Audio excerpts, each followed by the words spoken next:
Numërimi mbrapsht tashmë ka nisur. 4 skuadra kërkojnë të prekin finalen e madhe të Miniut dhe për ta realizuar këtë, duhet të kompletojnë dhe një mision tjetër në 180 minuta. Pas më shumë se 16 vitesh, Arsenali ja del të prek sërish gjysmëfinalet e Champions League-s për herë të tretë në historinë e klubit, pasi eliminuan 15 herë kampionët e kompeticionit. Lojtarët e Artetës kërkojnë të mposhtin Paris Saint-Germain, që vjen në këtë fazë për të dytin vit radhazi.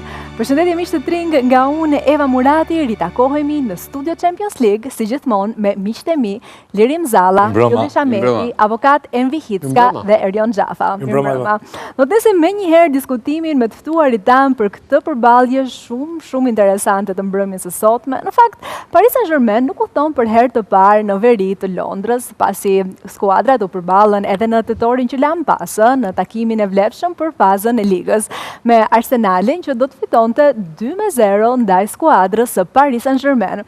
Sot në fakt kemi përballë dy skuadra që nuk e kanë patur as pak të lehtë rrugtimin e tyre deri këtu, prandaj është tamam një nga ato raste që me plot gojë mund të thuhet që e kanë merituar në absolut këtë shans për të qenë pranë finales së madhe të Miniut. Apo jo, Shameti, ë? Po, mendoj se janë dy skuadra kompetitive këtë sezon.